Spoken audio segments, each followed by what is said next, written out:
dating. Chances are each and every one of you has been out on a date. But although I'm sure you know a lot, I'm sure none of you will have to be using this book here, but we can all improve. You know, there's nothing like a little more information, a little more knowledge to help you and your date have the best date possible.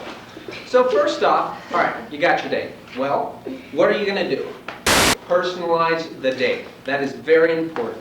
You've got to figure out what each of you have in common and try and do something that relates to that activity. If you make it so your date and you are doing something you both enjoy, you both want to do, it's going to be a lot better. A common date thing is a movie. I actually don't recommend this. When you go to a movie, as an exclusive date option, when you go to a movie, you just sit there in the dark and that's it. You're not talking. You're just sitting there watching the flick together. If you have something a little more active, you know, a little more something where you're interacting with a person, where you're connecting, where you're doing something more. And talk, because that's very important, and you just don't get that in a movie. So consider beforehand what you guys are going to do. You got to do something. Pre-date. Make sure you know how to get there. Wherever you're going, don't get lost. That's it just kind of ruins the mood of the date. I mean, you're there, you're going to have a good time, and then suddenly you're in Timbuktu, you don't know where you are, and this may sound a little extreme, but if you're going someplace you haven't gone before, you may want to consider actually driving there beforehand, just so you know how to get there. It'll make sure you have no problems, you won't get lost because you've already been there. Also, any errands you have to do before the date, do them before the date. Don't do them on the date. Don't go pick up your dry cleaning on the date. Don't just we're going to make a brief pit stop here and do it. No. You do that beforehand. Again, it ruins the mood, spoils it. You want to try and make it go nice and flow. Also, ATM machines before the date. Again, very important. You don't know what will happen. You know, maybe your card's not going to work.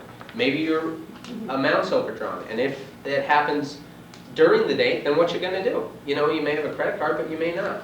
Get it done before the date. Also, check the little things. Make sure you have gas in your car. Make sure all the various little things.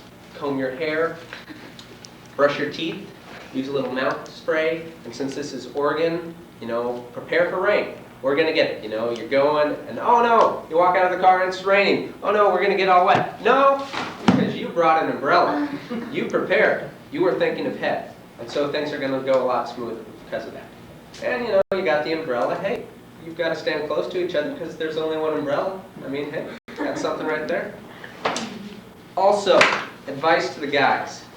Guys, if you have this little ring around in your wallet, remove it beforehand, okay? I know girls who check for that, and it's really a bad turnoff for a lot of them. So remove that.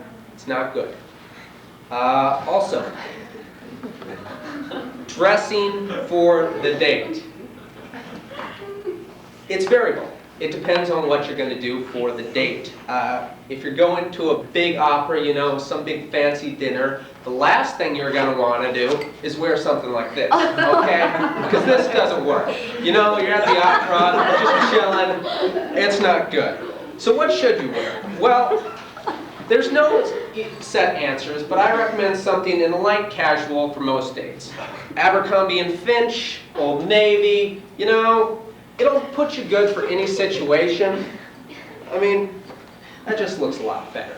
You know, you're cool, you're comfortable, you're out there.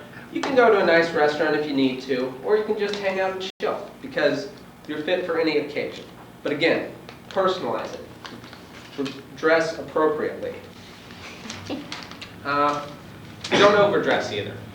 I know this one guy, it's honestly not me, showed up for a date wearing a suit and tie. You know, it was just like dinner and a movie. and a red flower, and the girl is just in jeans and a t-shirt, that embarrasses both of you. And another thing, it shows you're desperate. It shows that, please like me, I will do anything if you like me. Big turnoff. Nothing is more of a turnoff than being desperate, so don't be desperate. All right, it's the start of the date. You're showered, you don't smell, your gas is full, you're ready to go. You meet the other person. Explain some pleasantries. I recommend giving them a compliment. But do not give a fake compliment. Those sound phony and false. You ask this person out on a date. There's got to be something you like about them. Compliment that. Make sure it's real. Make sure it's something that you honestly say, wow, that's pretty nice. Or, huh, you look good. And whatever. You know, you got to make sure it's real because phoniness just doesn't work. All right. The date has started. Now what? Well, I've been talking a lot about planning before now. Planning before the event is very important. During the event, it is worthless. If you're driving down the street and suddenly you see something, hey, that looks cool, and she or he says, hey, yeah, that looks cool, change. Your goal is to have a good time on the date. It's not to follow the plan. Don't just rigidly do whatever you plan to do. Be free. Be a little open. Be willing to try and just diverge and do something that you both want to do. But how will the date go? Well, a lot depends on you and whoever you're dating. How your personalities mesh, whether you have common interests, etc., etc. However, one of the most important determining factors here is conversation. You're talking.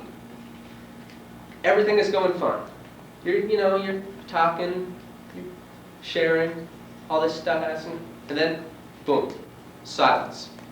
That good old awkward silence. No one likes that. There's this great scene in Pulp Fiction where Uma Thurman and John Travolta are in this restaurant, and they're talking. They're having a good time. And then it's just like, looking around nervously because conversation ran into the dead end. It just stopped, boom. You want to try and avoid those as much as possible. Now, you don't have to talk all the time.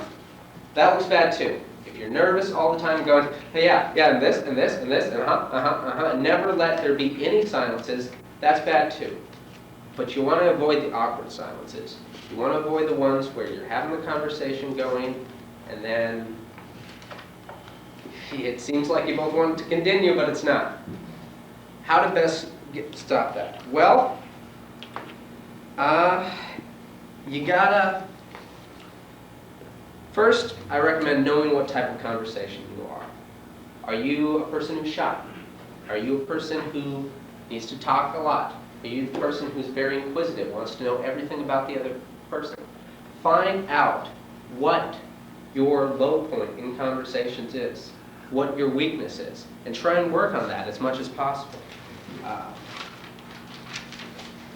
The other thing is, one of the best things to do is to ask questions. I know that sounds obvious, but it's something that does not happen a lot sometimes. What's the purpose of the date? Purpose of the date is you probably like this person, you want to get to know the person, maybe see if there's going to be anything more. What better way to find out about who that person is than to ask them questions? Find out. But don't just ask any questions. Try and ask questions that can be answered, that are not answerable in a yes or no answer. You ask someone something that can be answered in a yes, and they just say, yes. Boom. That's it. They've answered your question. Conversation, that part is over.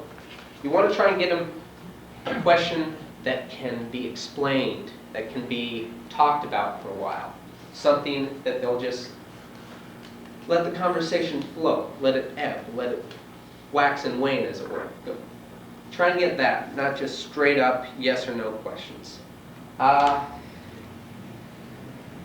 This book has a bad title. I admit that. The Idiot's Guide to Dating. No one would ever want to admit in a million years to reading and using this book. It actually does have some good things in it. For example, Dating do's and dating don'ts. Do feel confident. Like I said, this is a very important thing. Nothing's a bigger turnoff than having low self-esteem. Get confident, stupid. Look your best. Again, everyone likes to look good. Don't just be a slob and have a piece of lettuce in your teeth. That's not going to go over well. Look your best. Smile. Smiling is a great thing. Smiling, I'm going to use some psychobabble here. I heard a while ago, but I hear that when you smile, it releases like endorphins that just naturally makes you more happier. And when you're more happier, you're going to have a better time. And when you're having a better time, your date will have a better time. Address your date by name frequently. It's just a sign of respect. If you forget their name, try and work it out somehow. I don't know. Listen, be attentive to what your date is saying. She's saying, or he, I was walking along and my dog died and I was really sad, and you're just going, I got homework I need to do. Hey, I wonder what time the baseball game's on. It's just not going to flow. Lastly, be honest if you want to see the person again. Don't lie. If you don't, you don't. There's nothing wrong with that. And if you do, don't be desperate again. Don't be like, I really like you. Do you want to get out, see each other in a movie, go to a movie, and then get married? Huh? No. Doesn't fly. Subtle, cool. Some things you shouldn't do. Don't look at other men or other women. It's just a sign of disrespect. It shows that you're not really that interested in your date. Don't monopolize the conversation. Again, it's a learning time. You're trying to learn about the other person. Try and get them to talk about themselves. People love to talk about themselves. So try and get them started on that. Don't talk about ex-boyfriends or ex-girlfriends. No matter what.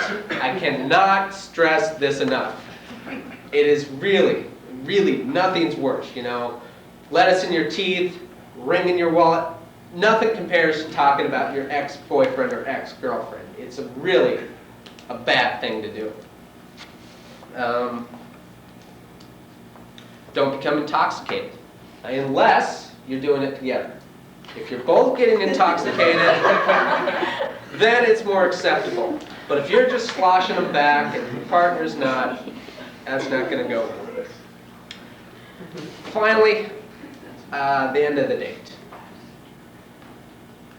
Sexual approaches. All right. This is your own judgment call here. You're you. Your dating partner is her or him. You got to decide what level they're comfortable with, what level you're comfortable with. If they don't even want to hug or kiss, you can usually sense that. It's not that hard to tell. Look for signs. If they flinch from your touch, bad sign. Likewise, if any time you make some even remotely funny comment, they go, ha ha ha, that's so funny. Good sign. Hand on the knee, good sign. Just use the vibe, use your common sense, and err on the side of caution if you can. Because you're not really going to get points off for being too non-pushy. You will get points off for being too pushy. So, I hope you'll take this under consideration and go out there and have a great next day. Thank you.